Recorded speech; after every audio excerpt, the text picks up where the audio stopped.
Good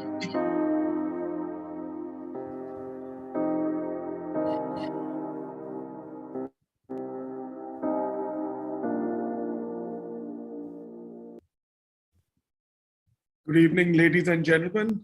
Another day, another show by BW Hotelier. Welcome to the 19th show of this GM series, the 2022 GM series. Today is our 6th show of the West and the 2nd in Goa. And I couldn't have asked for a better team to kick in this show. And what a team, what a unit. Just a moment, sorry.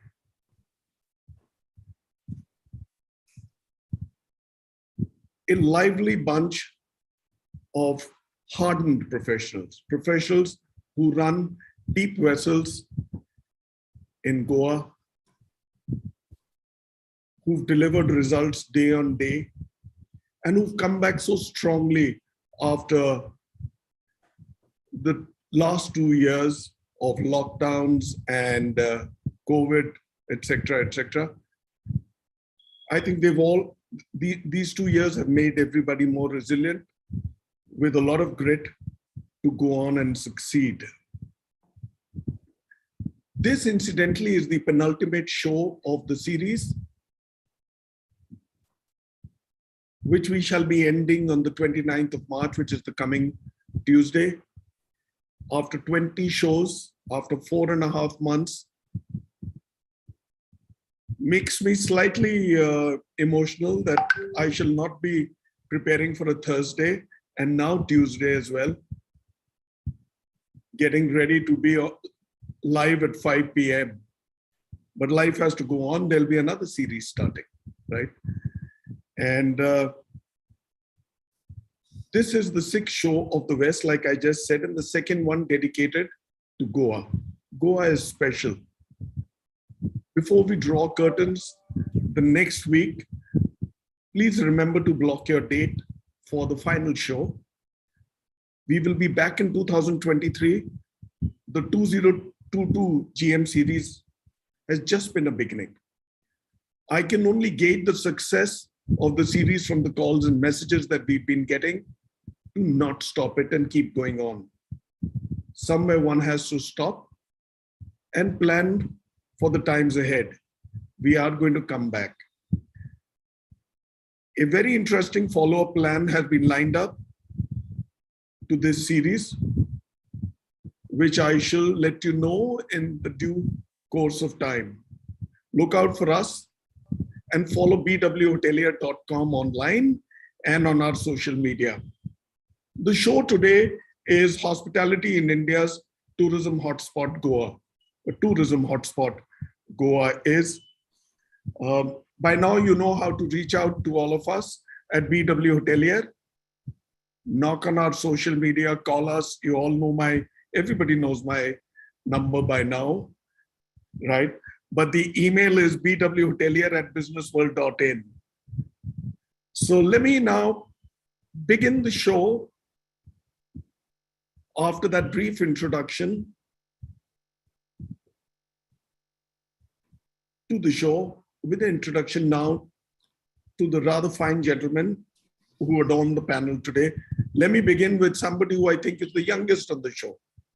Or is he? Sunil Kumar. Sunil Kumar is the general manager of the West in Goa, a passionate hotelier with over 2 decades of experience that belies his age in luxury hoteliering. Sunil has a strong business insight along with strategic planning and team development that has led him to be a key driver behind some very successful hotel openings. With a history of working with brands such as the Oberoi Hotels, St. Regis, Westin, Hyatt, Four Seasons, Sunil has extensive knowledge of organizational development, growth, process orientation, and personal management. Welcome to the show, Sunil. Thank you, Mr. Khanna. Pleasure. Now to my Delhi mate, Suvir Sodhi. Suvir Sodhi is the general manager of the Alila Diva in Goa, an energetic and dedicated hotelier with over 16 years of experience in the industry. Suvir moved to Alila Diva, Goa from the Hyatt Regency in Pune as part of the Hyatt and Alila coming together globally. Suvir oversees the entire operation of both Alila Diva and the Diva Club by Alila.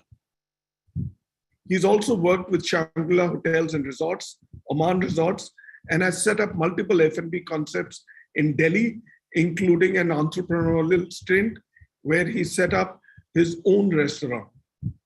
Excellent, that is Sunil. Suvir, welcome. I shall now take a flight to the man from Kolkata, Surajit. Surajit Chatterjee is the general manager of the Holiday Inn Goa Candolim. Surajit hails from the beautiful city of joy, Kolkata, and is a true foodie. A travel enthusiast, having explored several countries and cities across India. With over 2 decades of exceptional industry experience, Surajit brings unmatched enthusiasm, extensive knowledge to the team at Holiday Inn Goa. Being in a leadership role for several years, he is a strong advocate for transparent work culture and works toward building a unified team. Welcome, Surajit. Thank you, Mr. Khanna. Thank you. Pleasure. I now head to the senior most pro of the session, Mr. Rajendra Menon. Mr. Menon is the general manager of the Zuri White Sands Goa Resort and Casino, the only one on the show who actually also manages a casino. Rajendran is a true professional with rich experience in sophisticated hotel and resort operations. An IHM Chennai alumni, he started his long innings with the Oberoi Hotels at their iconic properties in Delhi, Kolkata, and Bangalore in various roles. He's worked with the Donna Sylvia Resort in Kovalosin. Rajendran successfully launched the Radisson Blue Resort in South Goa from the pre-opening stage. He started working with Zuri Hotels from 2012 and is currently holding fort as the general manager of the asset, the Zuri White Sands Goa Resort and Casino. Welcome, Rajendran.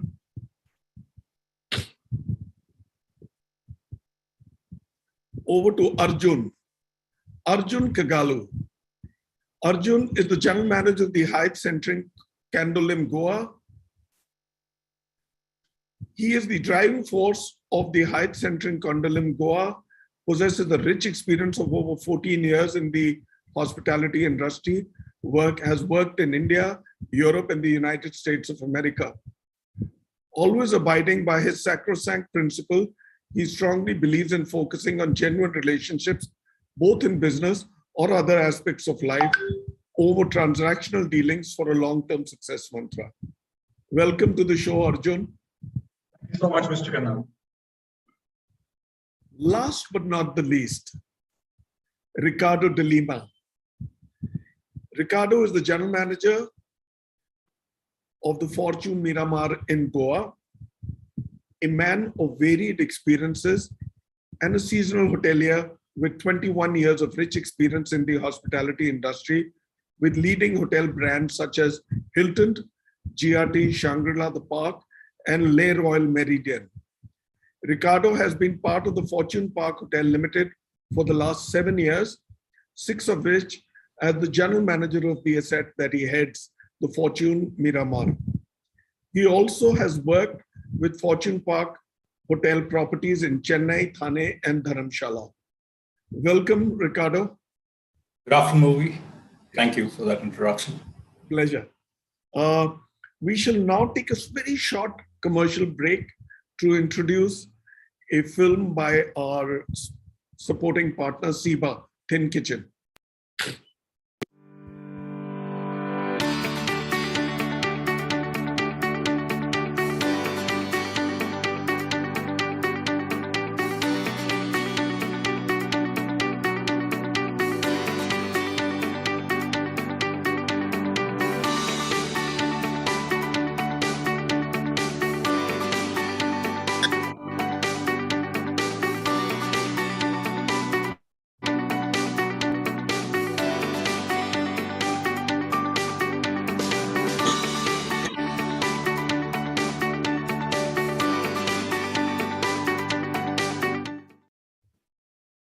Welcome back. Let me now briefly introduce the session, Hotel Business in Goa's Changing Tourism Landscape. Goa is not just truly cosmopolitan, it is an amazing tapestry of all that India stands for, be it diversity of culture and gender, or for that matter, its cuisine and way of life. Goa stands out for a very rich value and open system and affords India an amazing hospitality, travel, and tourism success story to take or to not take just to the world. But we have to emulate as they carve their fair share under the sun to be counted as India's perhaps most leading travel and tourism destination, and by virtue of that, the best hospitality destination. Having said so much, Goa's hospitality business, as the topic suggests, has undergone so much change in the tourism landscape over the years. Let us now discuss how Goa has gone beyond beaches, F&B, and has so much more to offer. Be it MICE, destination parties, and yes, weddings are the big one. Without much ado, we shall now straight away dive into the question, and let us begin with my good friend from Fortune Miramar, Ricardo.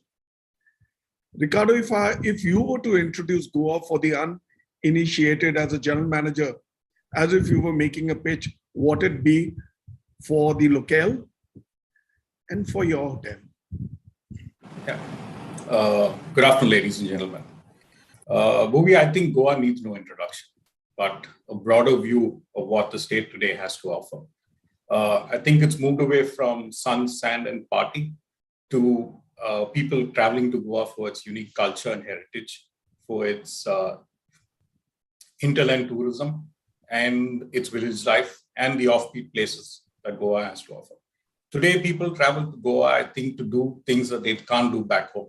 Simple things like ride a bicycle, sit in the middle of the road of, I don't know if you've heard of the Deer Zindagi Road in Para, lined with coconut trees, and take an Instagram picture over there, right? Kayaking in Palolem, drinking feni in a taverna. I think people want to do these things in Goa. They can be themselves and nobody is judging. Hotels also have captured the imagination of people. We at Fortune Miramar have put together curated experiences. I'm sure other hotels also do, where we have feni trails, we have heritage walks, tours on cycles, on e-bikes.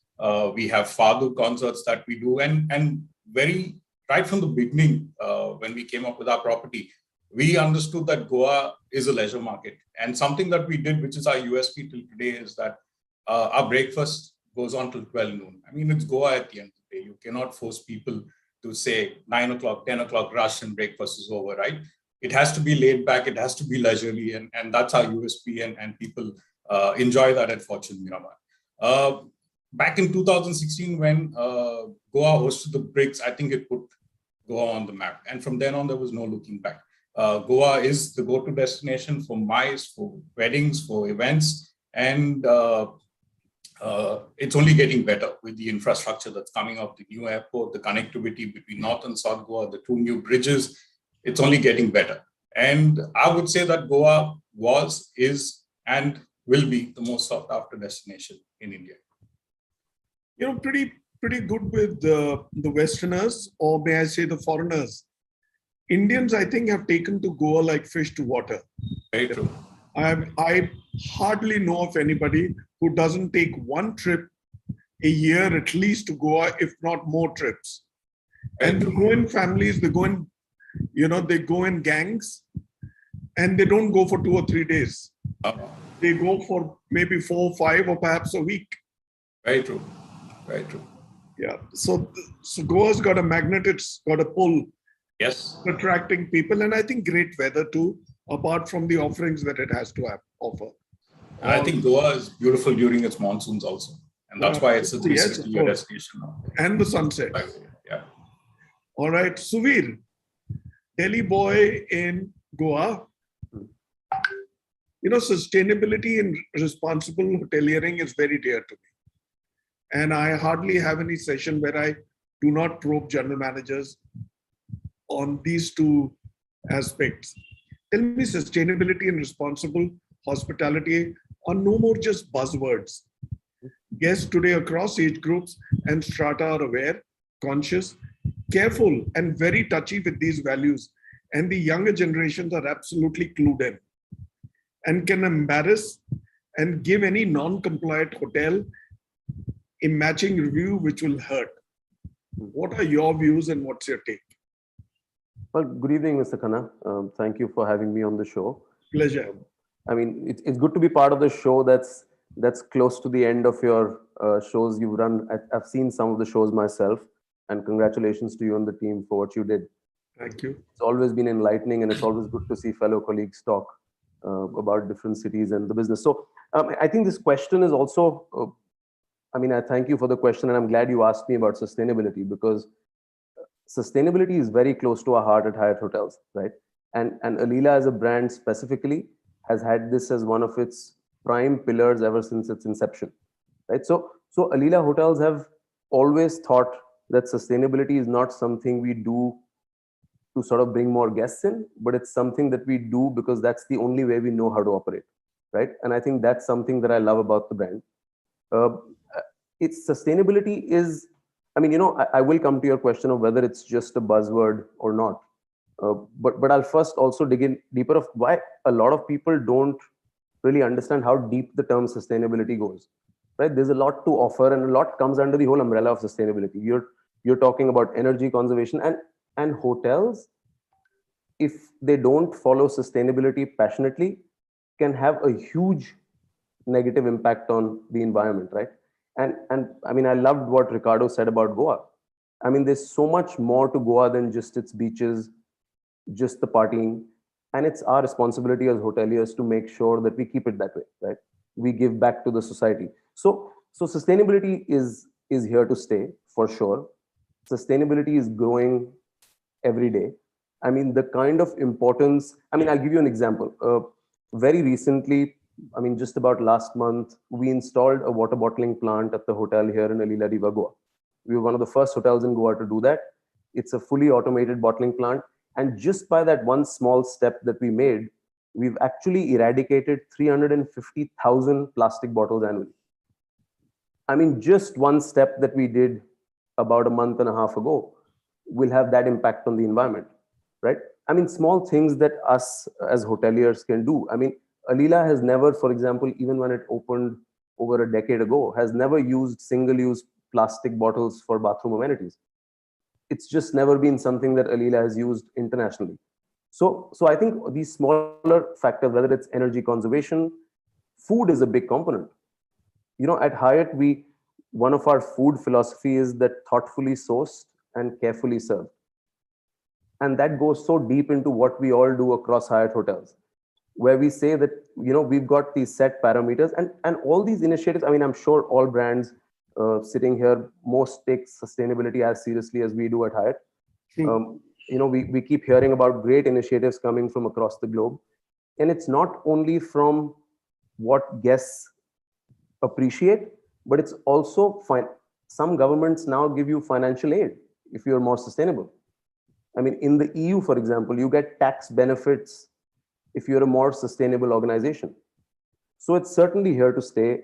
Guests care about it. It's interesting. I was reading an article in Economic Times that actually said that 79% of the Indian consumers actually change their buying decision based on whether an organization is sustainable or not.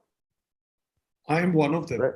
Absolutely. And they spoke about 50%, if I remember, 51 or something along those lines, because your question was more about the young generation, of consumers between 18 to 24 that will go for a lesser known and a smaller brand purely because they are sustainable. So Veer, if you were to see packaging these days, coming from anywhere, not just 5 stars or the fancy high street fine dining restaurants who are now delivering, which are eco-friendly. Mm-hmm. Most people are rejecting plastic, and anybody who rejects plastic is my friend, right? For instance, I have this, and this is the recycled bottle, right? So,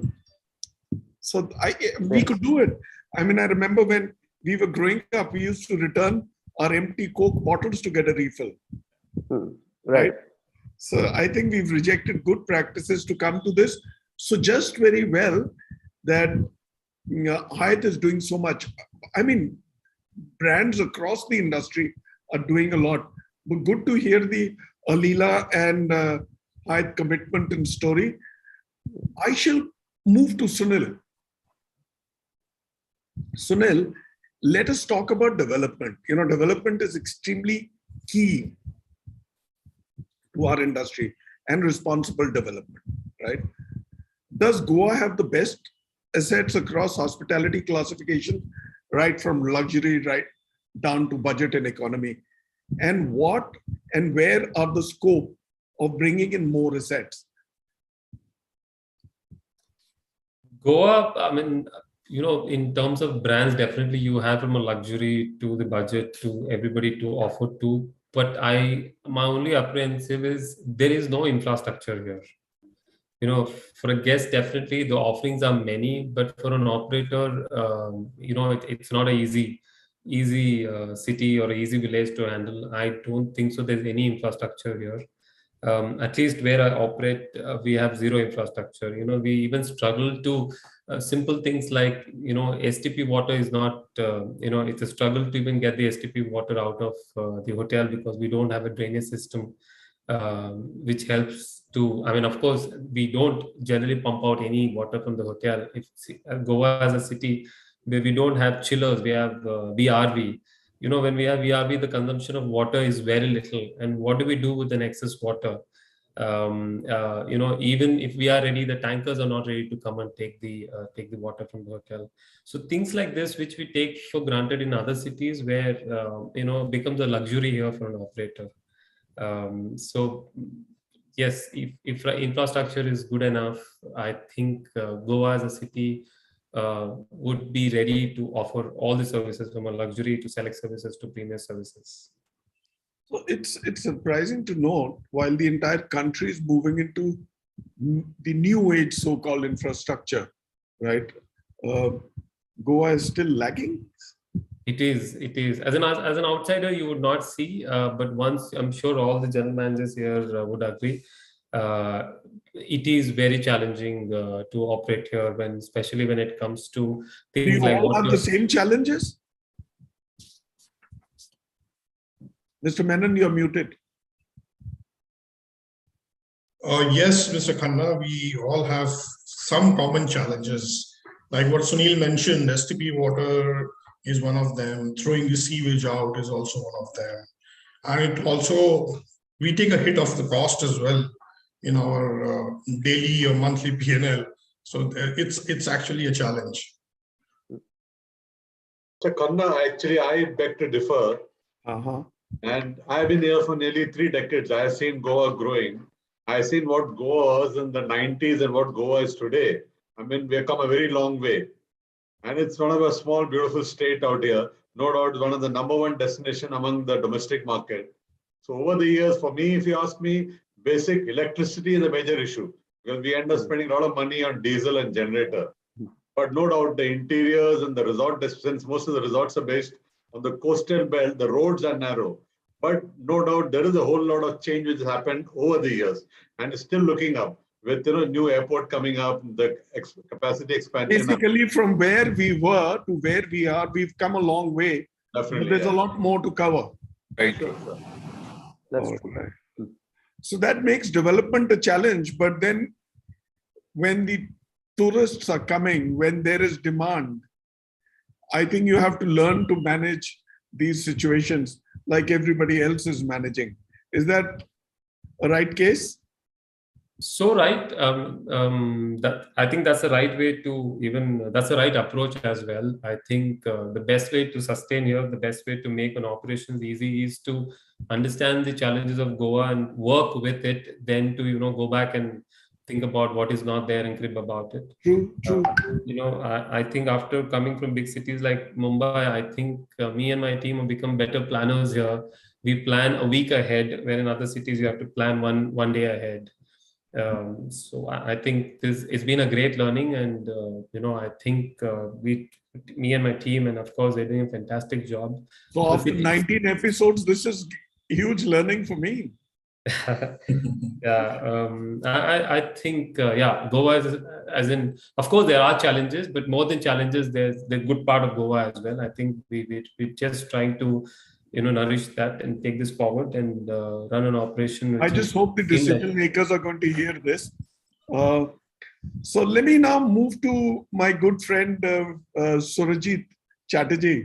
Surajit, tell me, coming from where Sunil has left us on infrastructure, tell me the impact of infrastructure development and connectivity. How has Goa's infrastructure and connectivity improved over the years?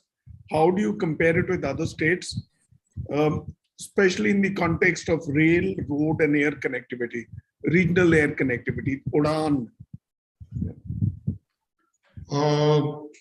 Good evening, everyone, dear friends and my dear colleagues, and thank you, Mr. Khanna, for having me on the show. It's a great pleasure to have you. In terms of infrastructure and development and connectivity, I mean, I visited Goa last in 2010, and then I came here just 3 days before the lockdown and joined holiday in Goa. So I have changed. I've seen a lot of changes actually. I mean, a state like Goa, which is highly dependent on travel and tourism, infrastructure definitely becomes a crucial part for its growth and the competitiveness market. The state of Goa is actually now, in last few years, there are a lot of new projects coming up, like the widening of the national highway. Then there is the completion of the Atal Setu. The Zuari bridge work is happening at quite a fast pace, and also the new Mopa Airport. So I am sure things have changed, and traveling to the airport from North Goa will be much more easier once the Zuari bridge is completed. I mean, it's on the verge of completion. Hopefully, we hear that by August it will be ready. So, and same goes for the Mopa Airport. So once the Mopa Airport develops, I'm sure the inflow of the tourists and it will be much more convenient, and the connectivity will be much more easier.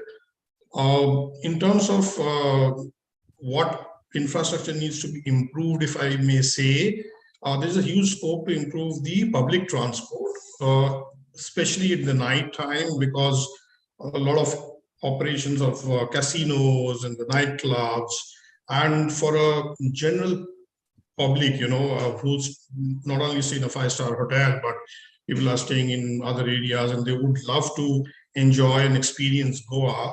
And there's a lot to offer, definitely, in every nook and corner of, especially in North Goa. I think the transportation is one key part which needs to be improved. There is only public transportation, and in the night it's very, very less. Currently, people are dependent on the rented scooties and cars, which at times are not much safer as well, especially in the night. So I think this is one area where the tourism should look into, or the Goa government should look into. Otherwise, if I may say, railroad and air connectivity has improved a lot. And after the new airport comes up, the road is widening up, but we need more widening up of the roads, especially, the areas which is going towards the beaches, or we have restaurants like in Anjuna or Vagator or Kanlangut and Kandolim, and Baga has become very, very congested. So we need to look at all these things where travel becomes a little more easier for a tourist who comes and visits Goa often. So I think that's one area. Otherwise, the flight connectivity has been much better. Of course, post-pandemic, now more flights are getting connected to smaller cities, which is good news for the city, definitely. And I'm sure after the Mopa Airport is developed. What about road and rail connectivity? You haven't spoken about that. So road transport, I already spoke about. We have only the buses. Intra-state, for people coming from outside. So there is a good connectivity between Karnataka, between Hyderabad and Goa, between Bombay and Goa. There are Volvo buses which travels overnight and throughout the day as well. So road connectivity is pretty good, and the highways are also pretty good. And air connectivity I already spoke about. So I think railway also has developed. There are many trains now from smaller cities as well. So rail and road connectivity is pretty good so far. All right, excellent. Surajit, thank you so much. I'll move now to the man who spent 3 decades in Goa, Mr. Menon. Not exactly. It's around 2.5 decades, you can say. 2.5 decades, yeah. You're just about getting there. So let's pick on your mind. Let us talk about air connectivity, especially because that is very important to the health of business for travel, tourism and hospitality. How good is it from an experience, frequency, availability and rate standpoint? How is the experience for a traveler, international or domestic? So just to give you a brief on the airport, initially the airport was set up in 1955 by the Portuguese. And then it came as part of the Indian Navy when Goa became part of India in 1961, December. And post that, in fact, I had come in the 90s to Goa at the old airport, which is just a very basic airport with not much of F&B facilities. It is just very, very basic. Only when you had big airports like the Mumbai or the Delhi one run by GVK, now by Adani and GMR, that India got exposed to some of the best looking international airports. So today, what we say in December 2013, the current airport underwent a major renovation and an integrated modern airport was launched in December 2013, basically for both arrivals and departures. I think from that time, no doubt the Goa airport has taken a sea change and the entire experience of guests coming into Goa, whether from abroad or within the country, has dramatically and drastically changed for the better. In fact, even in the 2012-13, Goa received more than 1,200 charter flights. And unfortunately, if you see in the last 2-3 years, post-COVID, I mean, it is literally zero. And even now, recently, we had around 25 or 30 flights on the month of January onwards, when there were a few flights in Kazakhstan, and then the Russian flight started. Then unfortunately, after that, the Ukraine crisis has come. Now everything has come to a standstill. And again, charter business has gone back into history books. Even currently, when I speak, even international flights, there are very few international flights coming in. There are only one international flight, Air India flight connecting Goa to London. And there's the Air Arabia flight, which comes only once a week now. So the international flights, the government of India is planning to open out end of this month. So I think you can see a whole lot of flights, looking up and maybe trying to come to Goa at the earliest. If you see the domestic flights, people are hungry to travel within and from outside, right? Yeah, if you see so I guess they're flights, waiting for the normal schedule to kick in. Yeah, see what happened. For example, if you see the domestic market and the domestic flight, right now we're sitting at roughly 80% of what we had during pre-COVID. Currently, I think Goa receives around 150 to 160 flights, arrival and departure per day. And weekend, the numbers go up. And even long weekends, obviously, the numbers still further go up. But today, when you see the new, the integrated airport or the renovated one, which has come post-December 2013, there's no comparison to what we had before. Now, post that, we've got food courts available, shopping centers available, lounge available, enough seating capacity within the airport. So which gives a much smoother, better, and safe experience for the clients who come into Goa and one who depart from here with much better memories. No doubt, there is still things happening, moving. For example, the installed capacity of the current airport is only around 5.5–6 million. But 1920, we handle nearly 8.6 million passengers. So the numbers are more. As the state is growing, as the number of tourists are coming up, there is a talk, obviously the new GMR Goa International Airport is coming up in Mopa, Perne. They expected to launch on 15th August 2022, and there is a symbolic ceremonial flight which could take place on that particular day, and is supposed to be inaugurated by the Honorable Prime Minister, Mr. Narendra Modi. I think initially they are looking at an installed capacity around 3.5 to 4 million passengers. And as the business picks up, as the flights pick up, they will ramp it up slowly.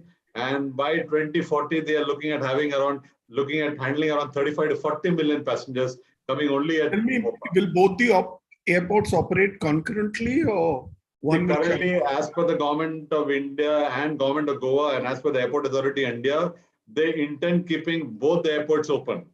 The airport in Goa, in fact, the current airport, BW Airport, is also undergoing renovation. They are planning to increase the capacity from 6.5, 7 billion to around 12 billion.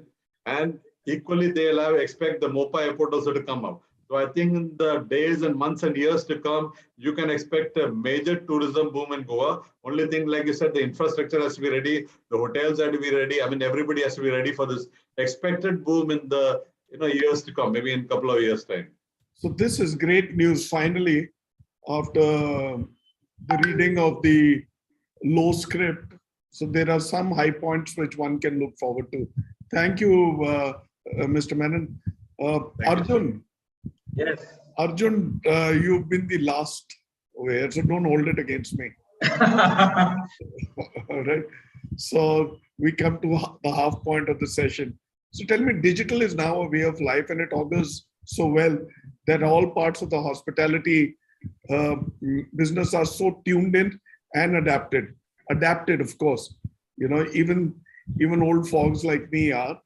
But be it you as a hotelier, your guests, suppliers, even the government and other parts which are strict with compliance.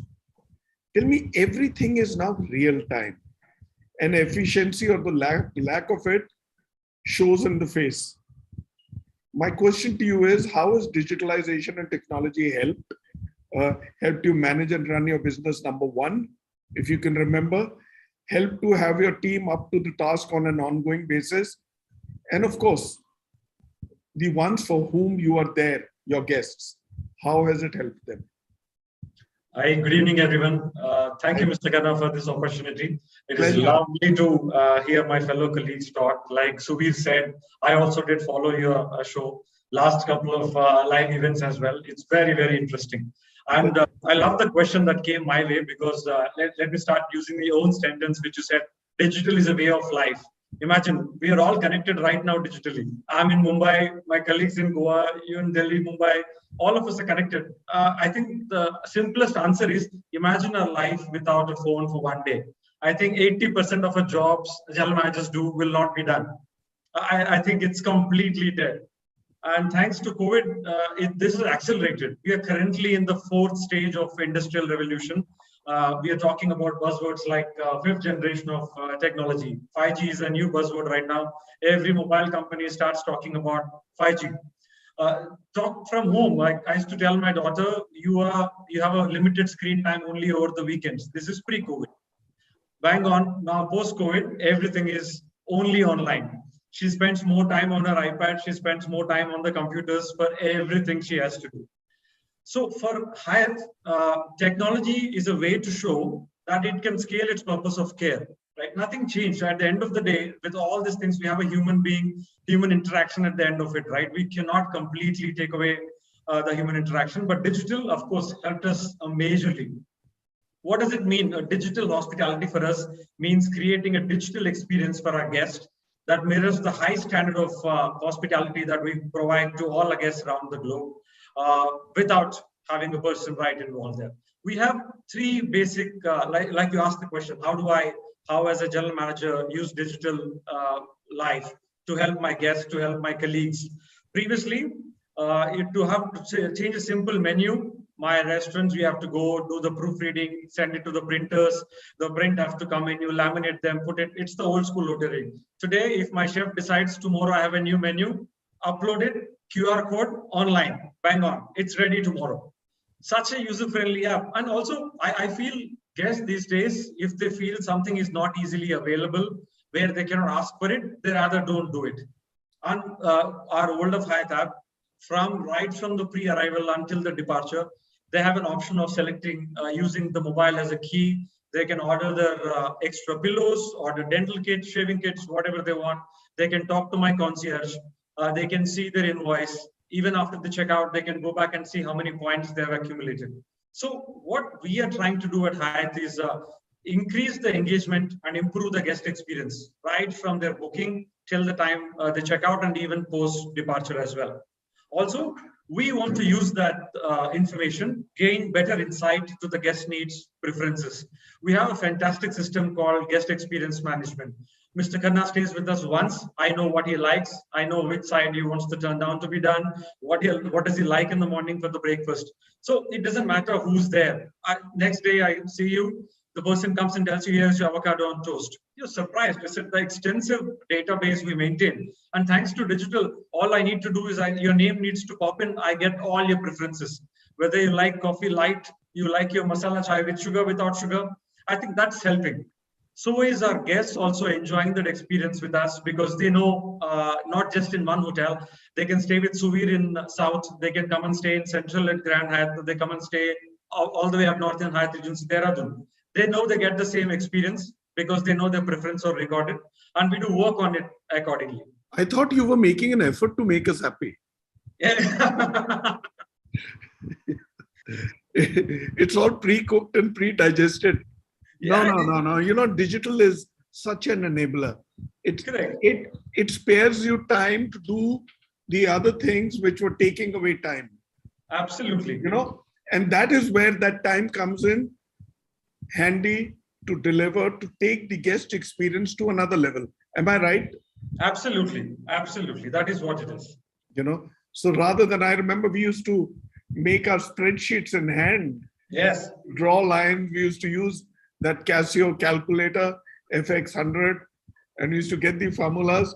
No more. It's all there. No more. Yes, it's all out there. You know, we started with the ERP, and bloody hell, where are we?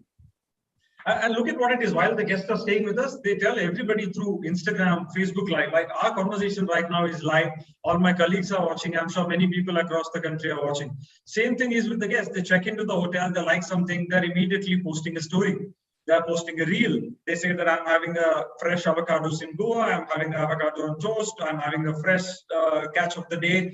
Everything is going live. No, but having said that, you know, with the amount of images that are posted to social media, I think they don't eat it. They just order to click and post. Yeah.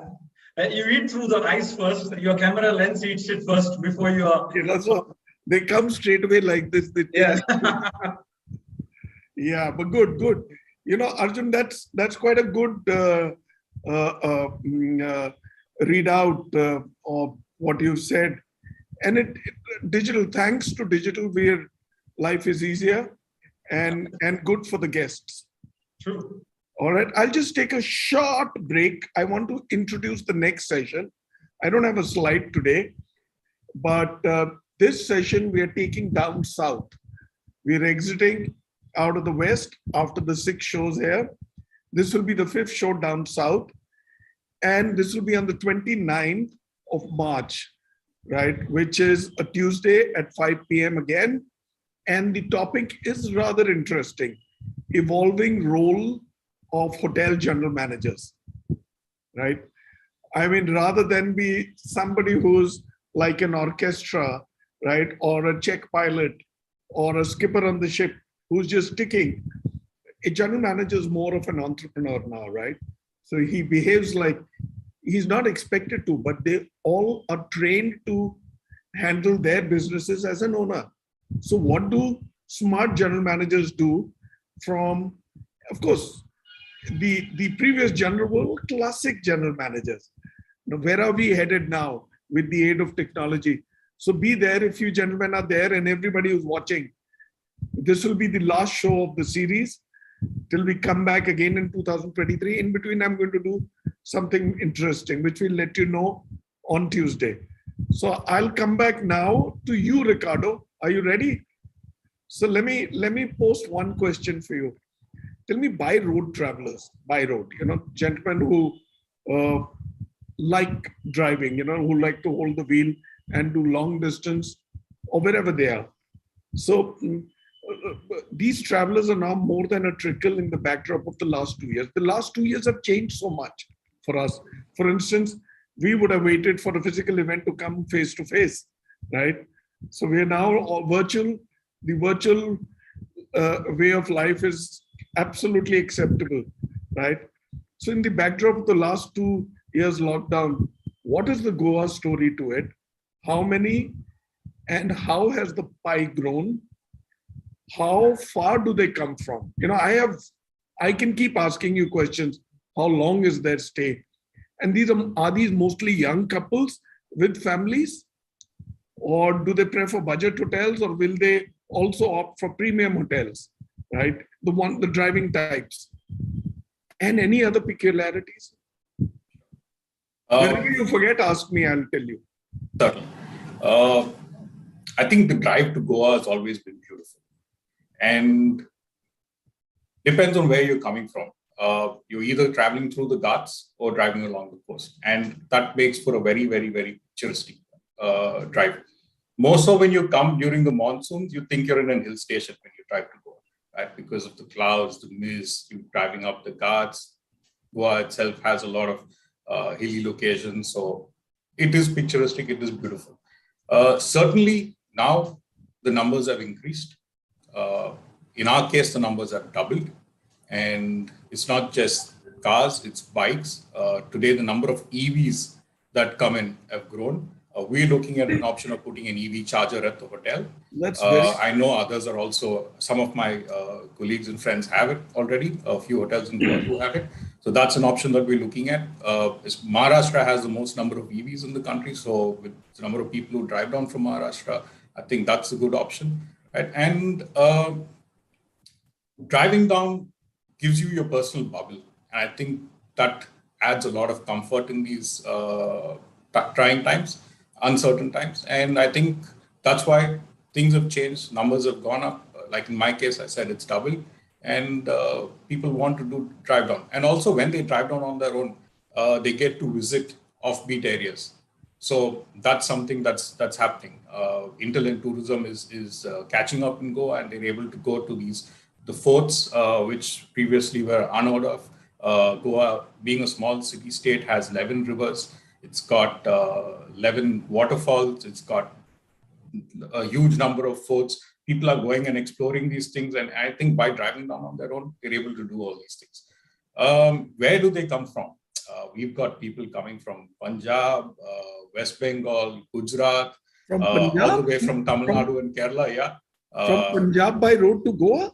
Yes, we do. We've had guests driving down and staying at the hotel. I'm sure others have seen it too, for sure.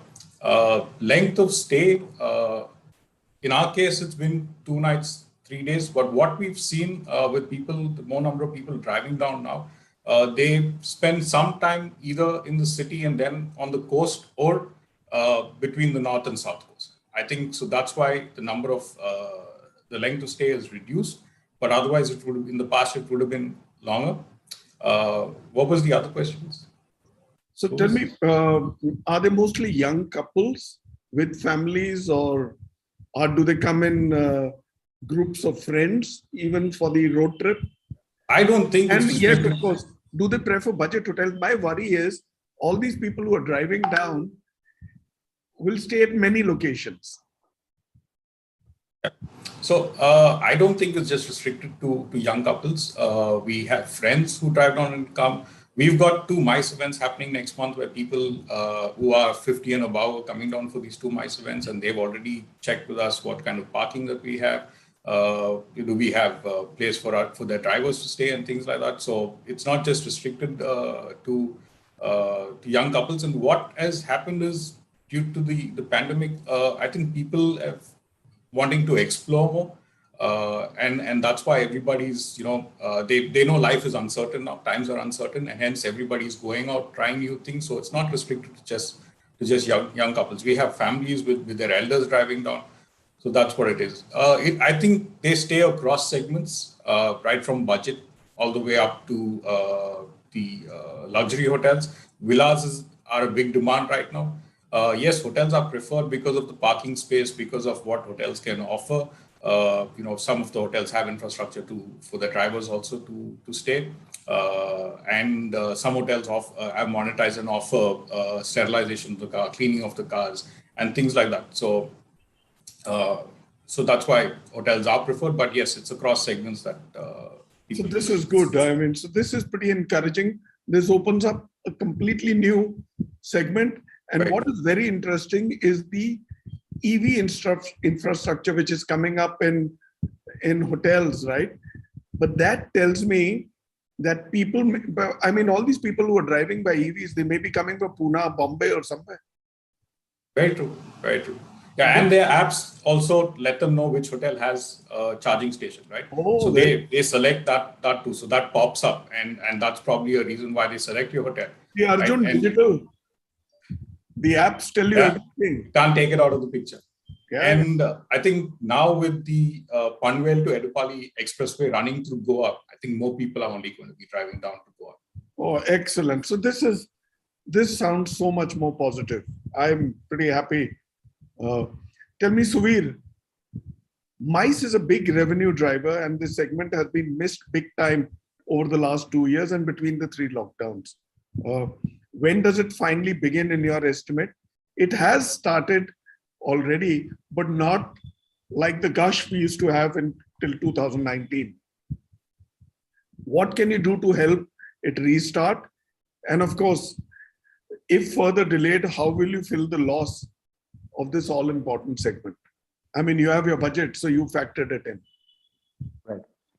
No, I think that's a great question because, Mr. Khanna, MICE has been a very important business segment for Goa as a market, right?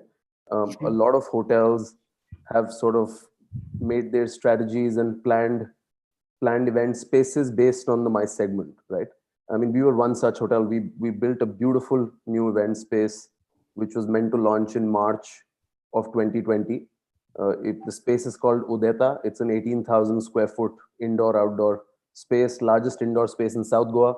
So we were really hoping to sort of capitalize on the whole MICE and group segment, right?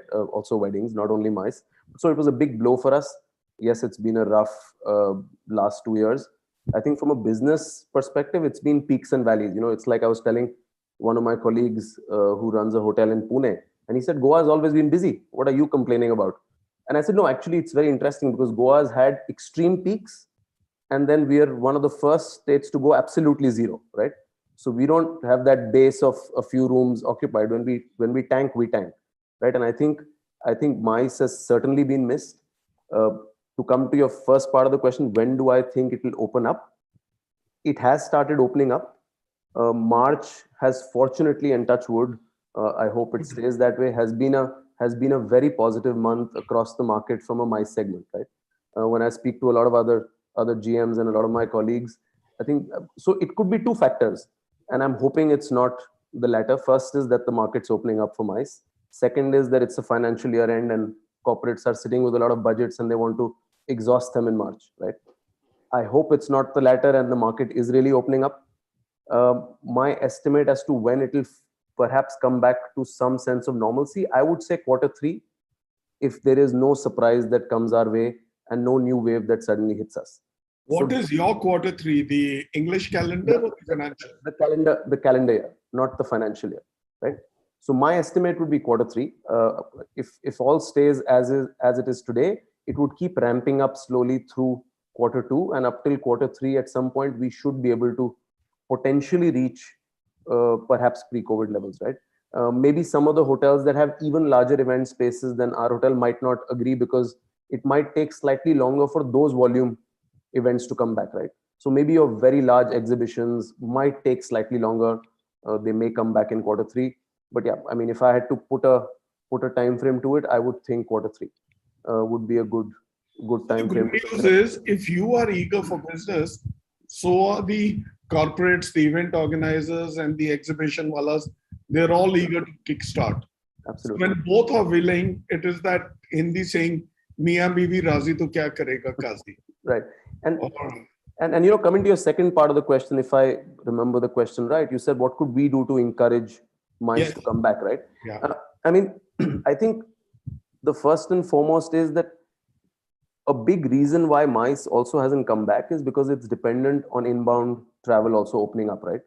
The kind of companies that do events at a lot of 5-star hotels or premium hotels are international companies that need some participants coming in from overseas, right? So when those borders open up, I think that will help hugely. The plan is that is about to open up soon. So given that there is no surprise there, that should help. I think we as hoteliers need to really portray and be geared up for when MICE comes back, how we will execute events in a safe environment. How will we be able to follow COVID norms? Because when a lot of international travelers come in, they might not be as carefree as perhaps some of the domestic travelers we've seen coming into Goa over the last couple of months. You might have people being on the edge. They would really expect branded hotels to follow certain protocols, guidelines. So I think that's our big step in how we can reassure corporates and companies that we are ready to sort of welcome you back in a safe environment, right? And Hyatt's globally been talking about well-being and creating meetings in a safe environment. So we're already talking those meetings. We're already doing that for smaller meetings. I think the real win will be to portray that message out to corporates that, hey, it's safe to now come and have a large and also that is now a given. It's basic hygiene from a guest standpoint. Right, absolutely. That the hotels are ready and they will not fail us. Absolutely. I have to now get into my last few questions, and let's time them so that we can go within our session. I can't do that Arnab Goswami thing where you shout out and say, jaldi bolo, right? But I shall try. But Mr. Khanna, I'm going to very quickly tell you, MICE could be replaced by weddings as the last answer to your question. If it takes longer to come, the one segment that's really supported us through these tough 2 years is weddings. Yeah, weddings is a segment. I would actually handle them different than MICE. I would not want them to eat into MICE. जिसने शादी करवानी है उसने करवानी है. जिसने गोवा में करानी है वो गोवा में ही कराएगा. अगर दोबारा लॉकडाउन ना हो जाए और आर्य समाज मंदिर में करवानी पड़े, right? No, I mean purely to answer third question. If MICE does get pushed forward, I mean that's the one segment that can really fill the gap, and domestic leisure has of course been a segment that's helped us. I have my fingers crossed MICE is coming back. Yeah. You know, because I see the ladies, they want to be at those exhibitions. People want to be at those events. So if everybody is ready, nothing can stop them. It's just only a matter of time. But excellent, Suvir. Good to hear about your positive intent. Sunil, this question is long. It's in 2 parts, but I don't want you to take longer than my question, right? So let's see how you handle that. You know, talent is the cornerstone of this industry, right? Yes. Right? We need trained people. We need great talent. And talent is going to carry this industry after we people bequeath it to them. Yeah.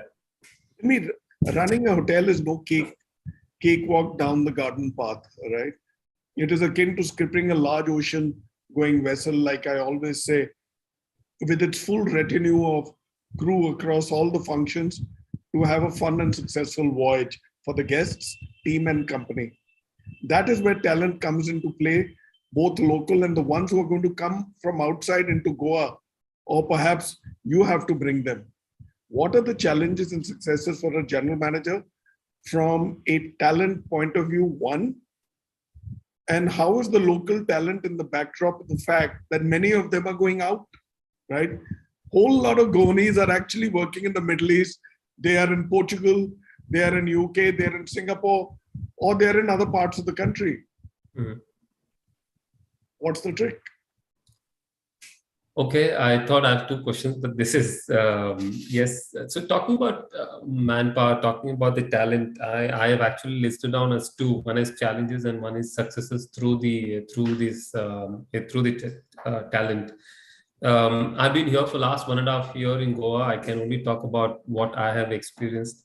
Definitely because, as we're talking about, there's so much uncertainty in the economy of the market here. Like Jan and Feb, we had great business on books. Accordingly, we had talent on board. And all of a sudden on Jan 3rd, entire dynamics changed.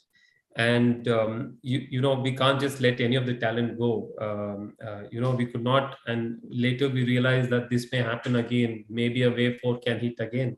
So we started stop kind of freeze the recruitments and started managing with the talent what we have. said that that's one of the few challenges, to have a talent fully on board, and especially with uncertain conditions of economy, is a challenge, and be managing well there. Also, as a new hotel, we have, this is a word we called baby boomers, right? We have few who are ready to adapt, and there are few who are not. With certain manpower, it was challenging to get them on board to do everything. Today I'll take an example. My egg counter in my hotel is handled by human resources in the morning at the busy hours, and those are counter which is again supposed to be a busy counters are handled by finance. That's not a great example to tell, but this is what we want. We want all those baby boomers also to come out, assist us, and especially during the challenges time when we don't have much of a manpower and we have business on books good, is what we wanted the talent to be used. And also skill-based associates, especially in Goa, it's not very easy to get anybody on board. So what we're doing is, as you rightly said, there's so much of outbound where all the associates want to work here for a while and go up to abroad, and especially, as you rightly said, a lot of Portuguese want to gain that experience and go. The only thing what we've done is looking at the challenges we've turned around to as a success. We've started to meet every associate and tell them what next for them. There's an 100% clarity for them what they're going to get in next 6 months, what they're going to get in 1 year. Said that also, when we do this, we'll actually structure it in such a way that we don't lose on any of those associates. We want to make sure that the challenge as a success, where we want to make them as a part of the family in the hotel, and also empower across all the associates. We have. So what I'm hearing from you is, one, if you walk them through their career progression and they are not in the dark of what is going to happen to them, yes, right, they will be assured, they'll be assured, and they will be around, yes, right? And they'll be able to deliver better. One, right? Yes. We human beings are victims of our own insecurity. If True. that is managed, yeah, we shall be at comfort. Not comfort to go and sleep in the room, right? And two is also about multitasking. Multitask, absolutely. Right? Yes. So if he's somebody who's in the front office, he should be able to go and serve, right? Or he's in the security, he should be able to handle concierge, or vice versa. Absolutely. I'm going to, I have another part of the question. Yes. I'll come back to you on that. Yes. If I'm seeing we're already at 6:02, then I'll come back to you on that. Sure. Right now I'm shooting to Surajit. Surajit, tell me what has been the learning over the last 2 years, and how have we effected changes, be it people, processes.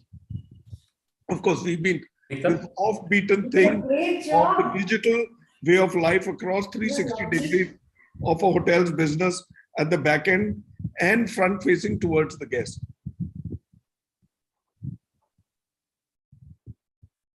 Surajit, you're muted, yeah. Well, it's been pretty challenging, actually. I joined this hotel, and that to at a pre-opening stage, and when the pandemic exactly hit. So we have been, facing a lot of challenges in terms of people, definitely processes, and in a small city like Goa, we had quite a few challenges in terms of getting the right skill level. So if I talk about people, we had one thing which helped us a lot is task force, because I was a pre-opening in a new hotel and setting up. We were supposed to open, then we stopped. We again were supposed to open, we stopped, and then we opened finally. So hiring, training was very important for people. A lot of things happened digitally, virtual hiring. I had to send people to my, other brand of hotels to hire which city they are coming from. Of course, local hiring has helped a lot, because that time, everybody was looking for a job, and we hired a lot of local people, like my HR manager, my security manager. They helped a lot. But yes, to get the correct skill-based skills, and like I can't have somebody in the kitchen who is just a fresher to run the hotel and open the hotel. Right? To get those skill-based people was a big challenge, wherein the one good resource was task force from other hotels which were not that busy. The impact was felt in the industry in a big way due to a lot of people migrating from the hospitality industry as well. And there was a massive shortage of workforce at one time. And still we are facing that challenge. We are recruiting every day. So recruitment has become a daily process, in fact, and every hotel or every, I'm sure my colleagues.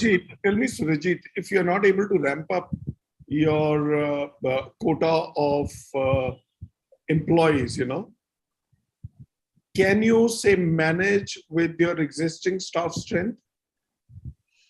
Yes, we do. We do. Like, Sunil gave an example of his HR managing the omelette counter. So Exactly. what we also do is we as an entire head of department team and, the duty managers and the front office managers, we go and assist guests during the breakfast time because that's the busiest, meal period for all the hotels in Goa, especially. And they all come at one go and you can't say that, we are closed or something like that. So the breakfast actually runs till 11:30, 12. So, it is good for a cross exposure, especially for operation department. And there are people who have changed, from a housekeeping, who's a fresher to a food and beverage. And we have actually got good talent pool from internally as well. So this is one thing for the people resources. Another thing was with COVID-19, housekeeping has been a very, very critical area, right? Become more critical than ever in last 2 years. And, those teams who were helping the people who were in quarantine, remaining in the hotel, the cleanliness, the hygiene to maintain in all areas, especially in guest areas and public areas in the rooms, was a tough task. So that was one area where we had to hold back our people and give them extra training, give them extra hours and take care of them. So that was a very, very key area. This is so encouraging and reassuring. The good thing is that everybody has stepped up. Absolutely, absolutely. Right? Everybody has stepped up to the cause. People have had stresses at work. They've also got stresses in the family. The family supported them. And I think that is where, as general managers, you've played a great role, right? So we are an industry where not everything works virtually. We have to be on the field. Absolutely. We have to be on our toes and, talk to people. And so we have to come to the hotel and actually see what's happening, what's not, because, getting the right skill in light labor, as I said, was a big, big challenge. So I get a sense, Surajit, thank you for this. I shall now come back to you, Mr. Menon. Casinos. You're the man in the hot seat. You're the only one here who's actually managing one. I have to come and see that. So Goa and Sikkim are the two happening destinations for the ones who want to shuffle cards, place bets, be it on all that casinos have to offer, poker or their roulette or whatever. Do you have a roulette over there? Yes, we have a roulette. And the slot machines as well? That's right, yeah. Because we run a land casino. It's not an offshore casino, that's right. Yeah, no, so I get it. So tell me, what is the casino's mechanism as per state policy for the hospitality industry? And how can you get into the circuit? One, what impact does it have? The challenges, opportunities, ups and downs. Very briefly, as you would realize, I'm rushing slightly. So no, I fully understand. See, the first casino was started in Goa in December 1993, Goa Nugget and Goa Renaissance. In fact, Macau started casino 10 years after Goa started the first casino. Oh, is it? I didn't know that. Yeah. And the first offshore casino started in February 2001. That is MV Caravella, which is again launched by the same company, Advani Hotels. And in December 2012, I mean 2012 to 2013, the annual casino operation license was costing only rupees 12 lakhs. At that time, South Goa had 7 land casinos. And today, we pay 12 crore per annum, which is 100 times the cost. So that is one of the main reasons we are the only land casino in the entire South Goa, where from 7 casinos come down to only 1. And currently, Goa has around 5 offshore casinos and around 10 or 11 land casinos. No doubt, this very high annual casino operation license fee is one of the biggest challenges that the industry is facing. Even we every year contemplate whether we need to keep it open or closed. It is a huge challenge now, especially post-COVID. We had to shut down the casino during long time.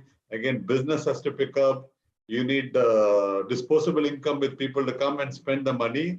So a whole lot of challenges. And today, casinos are only available or can operate only in 5-star hotels. And other than Goa and Sikkim, even Daman has got a casino. Sikkim has got 3 casinos there. And the offshore casinos where the real live gaming takes place, and land casinos like the one we operate is where gaming takes place more for entertainment, is more for experience, because any Indian guest who comes from any part of India, I mean, they want to experience a casino. They want to see what a casino looks like. It is more of entertainment. It's not the real live gamers actually go to the offshore casino. We have got the big ships like the Delta Corporation. They run some of the biggest operations in India. And post-COVID, honestly, after COVID, we are still trying to recover. The footfalls have drastically come down. In fact, after the second wave and the third wave, the footfalls have come down by nearly 70 to 80%. And in the last 2 months, we had elections also. That also hit the number of people coming into the casino. So overall, in the current VUCA environment, where there's so much of volatility, uncertainty, complexity, and ambiguity, running a casino is a huge challenge, many a times a nightmare. And with all they've killed it by upping the fee by 100 times. 100 times, yeah. So I guess it's harakiri. Yeah. Thank you. That gives me a sense, Mr. Menon. Arjun, I'm coming to you. Yes. Tell me, how different is the role of a general manager managing a hotel in Goa as against someone who manages a hotel in a Delhi, Mumbai, or a Bangalore? And what are the challenges? What characteristics come in handy for one to adapt fast and easily? This after the predecessor had handed down a brief to make it easier. Your predecessor must have given you a brief. There has to be a handover. Like I said, Sunil and Mr. Menon actually covered this point as well. When you mentioned 3 cities, I was fortunate to work in 2 of them. I worked in Mumbai as well. I worked in Bangalore with big hotels, Lansing and JW Bangalore. Like Sunil rightly said, what we take it for granted in those cities, like electricity. A basic thing. As a general manager, we never focus on how much diesel I need to have in stock in a Mumbai or a Bangalore or a Delhi, because there is no question of power cuts. But come to Goa, that's one of the first thing we do as a general managers, sit with the engineers and see how much diesel I have in stock. What is the next? In Delhi, Mumbai, it's only when there is a rarest of the rare case when there is a power outage. For us, it's a daily affair. Like you rightly said. I, for instance, in Delhi, don't even have an inverter. Exactly. And I need to run not only with the 2 DGs I have another 1000 kVA rental on hire at my property right now as we speak, because our voltage is also fluctuating. There's an issue. So like I said, what is taken for granted in cities, in metros, in Goa, that's actually, I don't say a challenge, it's an area of improvement or an opportunity for us as well. This is in terms of managing the business. When I talk about my guests, right? It's distinct difference between a business traveler and a leisure traveler, right? They're here, leisure traveler needs, I don't say they look for deals, but they need value for money. Every penny is coming out of their own hard-earned money. The vacation is planned after. They need to look after their families well. So biggest opportunity for our team members is also that make sure it's a relationship-driven business, not just transactional. Understand, be more empathetic with the guest. Like I said, as long as I look after a kid who's traveling with the family, parents are taken care of. Kid has a great vacation, we are absolutely fine. Recently, we have become a pet-friendly hotel. I see the amount of positive responses we get from our guests, right? I think I make sure I meet all my awesome guests on arrival and on departure because I personally love them. And the guests tell me that the fact that you are pet-friendly, the fact that my pet is looked after well because the family and my vacation is sorted. Right. So that's what we tell the team members as well. Be very empathetic. All my colleagues also mentioned breakfast in Mumbai maybe shuts at 10:30 or 11 max on the weekend. For us, 12 noon breakfast is an everyday affair. I was thinking I was the only hotel, but I am very happy to see that every hotel in Goa almost does a 12 noon breakfast. Right. So yeah, this is challenge, opportunity, however you want to call it, but it's fun. I don't expect a guest who comes to Goa parties till 2, 3 a.m. in the morning. Can't expect to ask him to come at 8 o'clock in the morning for breakfast, right? While we have a lot of billboards placed, 8 o'clock, very quiet period, 10 to 11:30, it's sheer madness, heavy volumes, but who reads that? Everybody comes in at 10:30. That's the closing time, but I'm full at that time. Not your holiday, but for a holiday for them. Yes, absolutely. Absolutely. But yeah, now we started understanding them, right? So I see the challenges and opportunities. So even the chefs, everybody, they're very used to. They now have a refill, fresh idlis, dosas coming in at 11 a.m. I said, that's the time where normally you're supposed to be closing the buffet. I have fresh donuts coming in, donut wall getting refilled, idlis getting refilled. That's fun. So I think great opportunity as well. And what we take for granted in cities, unfortunately, is not from electricity to water discharge. I only hope these things get better so that operating a hotel here becomes much, much easier. We spend considerably lot of time on things which we don't do in a city hotel otherwise. Yeah, I'm sure, India is coming of age, and I'm sure Goa's come thus far, and they just have a short leap to catch up. So, why we don't take holidays together? Yeah. My wife and my kids, we have two little fellows at home, Gabbar and Samba. Oh. Right? So if we cannot take them along, we don't go for a holiday. But now you know where to come. Yeah, I know, but flying them to Goa, the airlines will not take them. Drive them. I have many guys drive them purely because people are driving from Punjab. Yeah, exactly. No, can you imagine? Can you imagine? I should any so yeah, my little fellows we have to take them along wherever we go. I think my team and I would really love to see Sima at the hotel soon. Gabbar and Samba, if you don't mind. Samba. Yeah. I love the names. Yeah. So they're there. So I'm going to come back to you, Sunil, for a quick one to slip in. Short response, right? Yes. Tell me, how's the hospitality sector getting adapted to the evolving consumer demands, the good, bad, and the ugly? Okay. So luxury buying demand curve, of course, as in last 2 years has curved on, said that, segments like, B grade cities have actually helped us to come back to business and look the numbers, as we projected. To our surprise, B grade cities have actually gone, we've never seen them traveling. We've never seen them in hotels. Even if we didn't see them to have the spending power then as much as they have now.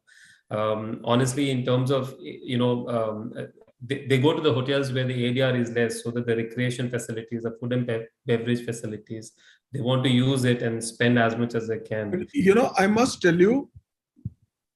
Yes, please. Higher you are on the SEC ladder, yes, A, B, or C, the meaner you become. Okay. Right? Yeah. They can be very, very tough customers. मैं तुमको 20,000 रुपया कमरे का दिन का दे रहा हूं. Yes. Short of getting you to dance in front of them, they will do all, because they won't throw these tantrums in their house, but they will over here. Yes. And then they will, land you down with a bad review. So right. Yeah. So right. Things like staycations when we were launching, and when earlier staycations where the hotels were only leisure hotels, especially during off seasons, is what they used to promote. Now Mumbai, Delhi, that has become a part of our lives now. Staycation has become everybody's business. and also to home deliveries. We called as Marriott on Wheels. We always said those are only for select services. Today, even luxury hotels are doing so. Oh, absolutely. Yeah, So thank God for these opportunities. Yes. So I mean, these staycations, homestays, these deliveries, and of course, laundry on demand. Laundry on demand, absolutely. Right. So yes. these are such. Did we ever think of them 2 years ago, Mr. Menon? We never thought of them. We only waited for the guests to come and order. Yeah, even if it did, we always said, this is not a luxury hotel, and luxury hotels will never go up to, delivering home to home. And today, that's become a part and parcel of your life, and we really want to go forward and do that, and that's become part of your P&L too now. Excellent. So that comes into your budgets. I'm now going to come back to you, Ricardo. Ricardo, you are the only one on the panel with a city located asset, right? Which is right there in the heart of the city. What is the upside of being in the city, or for that matter, in the state capital? A lot of advantages being in the heart of the city. Like you said, the state capital, I can tell you, the elections just got over and we were in the midst of the action.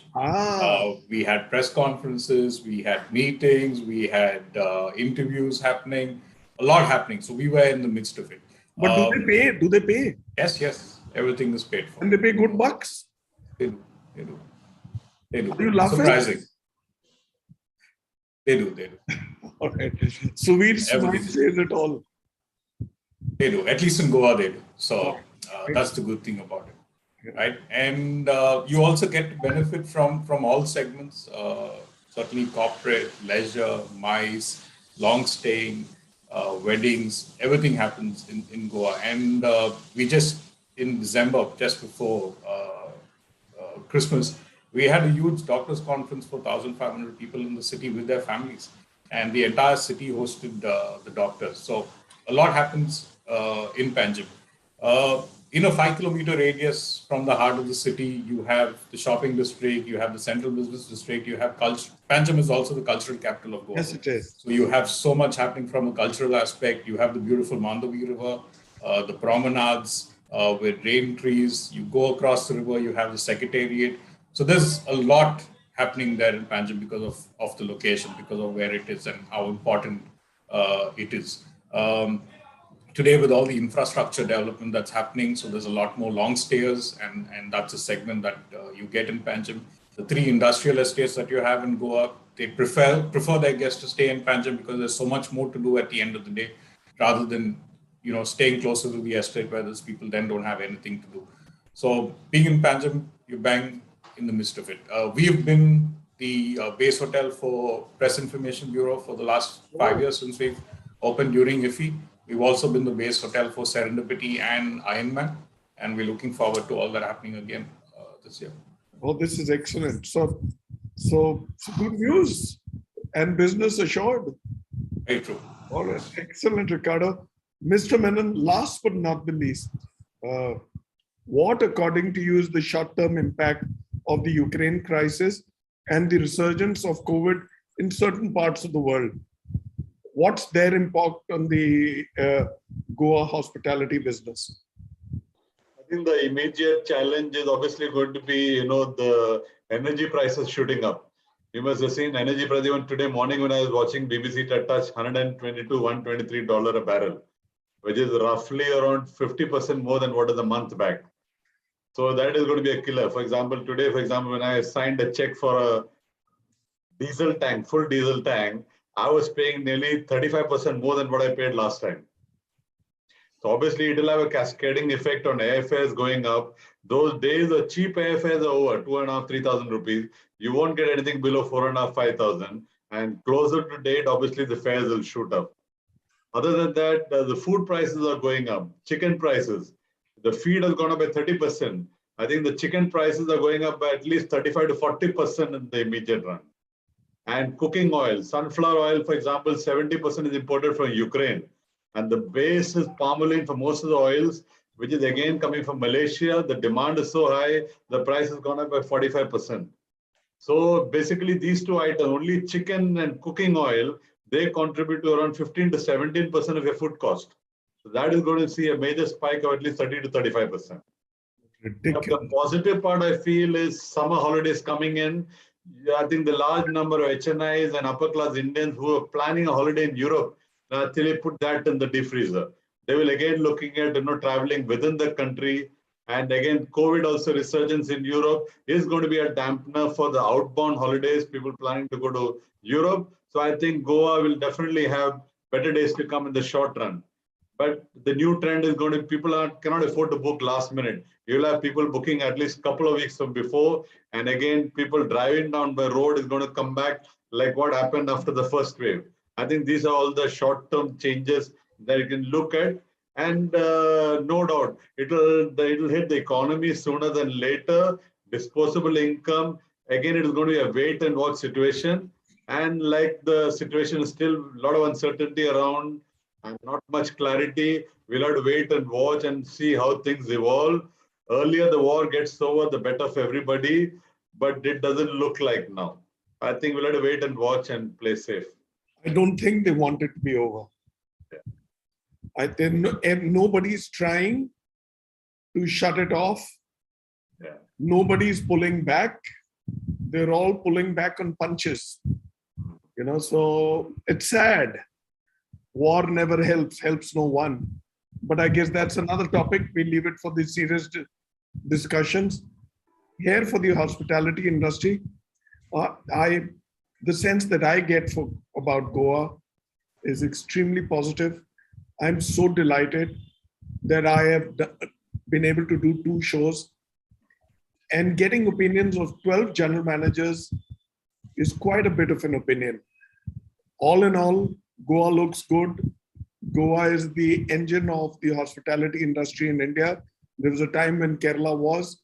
Now Goa, Rajasthan, of course, the metros, the 5 metros are doing well. But given this scenario of international travel and high fares, of course, there's going to be certain impact. And let us keep our fingers crossed. Let us touch wood. And the industry is in good hands with you, gentlemen. I shall briefly introduce the next show before we say bye to each other. The next show is going to be our last show of the current season, the 2022, the GM show series. It's about evolving role of hotel general managers. That's a very important discussion because general management in such times is going to be a very brave job, and it needs a lot of out-of-box thinking. So we'll hear another 6 general managers on the 29th, which is coming Tuesday at 5 p.m. Be there, encourage us. And we'd like to thank all our speakers on the show today, the team at BW and BW Hotelier, who are managing, my editorial colleagues, my marketing colleagues, all of them, the video team, the social media team, all of them. Thank you for being there, for supporting us. And of course, last but not the least, keep following us. And to the legion of followers of each of the general managers who've been there, not today, for the previous 18 and the ones who are coming in next week. Thank you all for being there. Thank you, Arjun. Thank you, Mr. Menon, Surajit, Suvi, Ricardo, Sunil. It's been wonderful sharing this space with you. Thank you. Thank you for your time. Likewise. Thank you for having us. Thank you. Thank you so much. Pleasure. Thank you, everyone. Gentlemen. See you all. Have a nice evening. Thank you all. Thank you. See you soon.